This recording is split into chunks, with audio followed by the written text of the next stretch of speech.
I'm Calvin, your coach for the Ear to Ear Magic running crew. Chris and I are training for the Dopey Challenge in January. This is our third simulation weekend, so we have 2 long training runs this weekend. On Saturday, we'll run or walk 7 miles, and then another 17 miles on Sunday. Go ahead and create your plan for this simulation run. Add these runs to your calendar, round up your snacks, get a good night's sleep. It's spooky season, and there are costume shops popping up everywhere. That means it's a great time to talk about costumes for race day. The costumes at a runDisney race are amazing. They're inspired by everything from classic Disney characters to the race theme.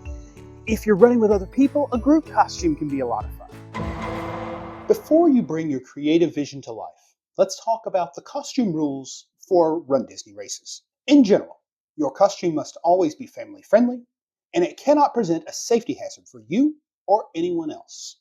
This means keep it clean. Nothing offensive or violent. We're dressing for a runDisney race, not Halloween Horror Nights. Nothing that interferes with your ability to see. That means no masks. Nothing that drags on the ground to create a trip hazard for you or anyone else. No realistic looking weapons. We absolutely don't want to cause a panic. We'll all be sharing our personal space, so no sharp edges and nothing pointy. It's okay to have layers like a tutu over your running shorts, but it's not okay to have a costume that requires its own infrastructure, like a big frame that could conceal prohibited items. Nothing inflatable. Props are okay if they're small and soft, but they're not okay if they present a safety hazard. No capes! At least nothing longer than your waist. For all the rules, visit runDisney.com, find your event, and review the race policies. With all that in mind, get creative. Visit your local thrift stores and costume shops to find the parts you need.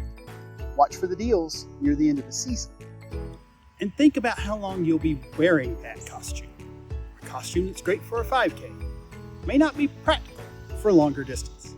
I'm talking about clothes that don't breathe, or seams that rub blisters on your skin after a few miles, or a prop that you'll get tired of holding after a couple of hours.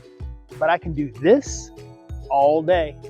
Do a test run in your costume, at least the base layers closest to your skin, to identify any problems, so you have plenty of time to fix them. Thanks for joining us this week. I'll be back next week with more tips and tricks as we get closer to race weekend. And until next time, I'll see you on the course.